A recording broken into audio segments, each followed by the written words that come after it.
I make them good girls go bad. And what's up, everyone? Welcome to another episode of Strength Classroom. Today I'm going to talk about why every home gym, just in general, should have a trap bar.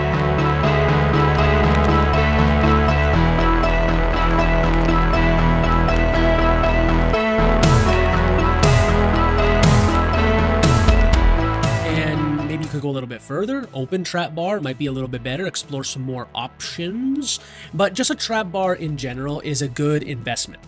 Now, I just got my trap bar. I used to have one a while back. It was too big and clunky, and I find I wasn't really using it that much. But I just bought one because I want to do some other things with it that some other pieces of equipment can't really accomplish without like the convenience of it. So I got one. I got it from a company named Northern Fitness. It is up in Canada. I really like how long the sleeves are and how the handles are built. The only thing, I said this in another video, is the knurling is so sharp. And it tore the hell out of my hands the first time I went heavy with it. But the reason you should have trap bars in your training routine, and if you own a gym, in your gym, is it's a very beginner-friendly way to deadlift. Whether it's high handle or low handle, it doesn't matter. It's very beginner-friendly. There's less stress on the lumbar spine. However, I need to stress that, that's ironic.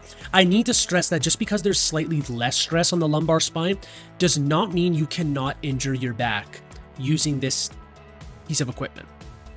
Okay, people think this is like safer for your lower back and like completely safe and there's no risk of hurting yourself. That can't be further from the truth. Just because there's less stress doesn't mean there's zero stress.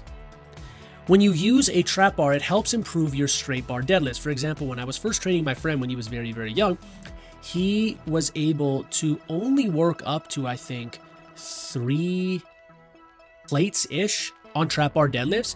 But then he was able to pass that with regular deadlifts once we switched over, and he was able to do more. So it's a good introductory piece. And even if you're not learning, a trap bar deadlift can still be very effective in your training. It's a different stimulus, it's easy to set up, it's just a deadlift variation in general.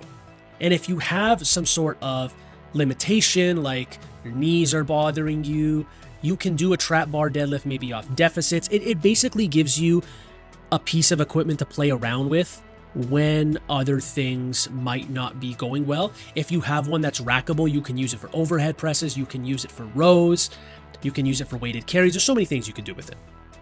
It has much more quad stimulation just because of where the bar is. I'd say it's easier to learn. The weight distribution is different where it's kind of like closer to the midline of your body. It's less of a hinge. The heavier loads are definitely something that's going to help grow your upper back and traps a lot more. You're maybe going to get a little bit like 5 to 10% heavier with the low handles. If you're doing the high handles, you can turn it into an ego lift and get a lot higher. I suggest you stick with the low handles and maybe just have the high handles for, let's say, weighted carries or something like that. You can use them for weighted jumps. I find, let's say you need straps with 500 pounds on a straight bar deadlift. You definitely won't need that on the trap bar. It's a little more forgiving on your grip. There's no risk of bicep tears or anything on your biceps, really. It's just a great overall strength builder. It's not going to be super specific strength. You don't have to worry about scraping your shins. It's pretty good for taller lifts, or lifters, I should say. It engages your core. It engages your transverse abdominis in a way I'll talk about in another video. But just some exercises off the top of my head that you could do. You could do trap bar deadlifts, farmer's walks. You can do shrugs with them. You can do overhead presses with them. If you have an open version, you can do lunges with them. There's so many things you can do. But even if you could only deadlift with them, I would say it's a great thing to have in your arsenal. I think too many people think, oh, trap bars, I can lift 500 pounds more than my normal deadlift. It's only ego exercise. What's the point of doing them? And I feel like that's the wrong approach. I've had my trap bar for at least 3 weeks, let's say, and I like it. What are your guys' thoughts on trap bars? I think they're a very, very integral part to strength training, whether it's the easiness of learning the movement, the fact that you don't risk a bicep tear. It might be a little bit more favorable on your lower back. What do you think? Let me know in the comments. I hope you like this video. Like, share, subscribe, do all that good stuff. And as always, ladies and gentlemen, have yourself a great day.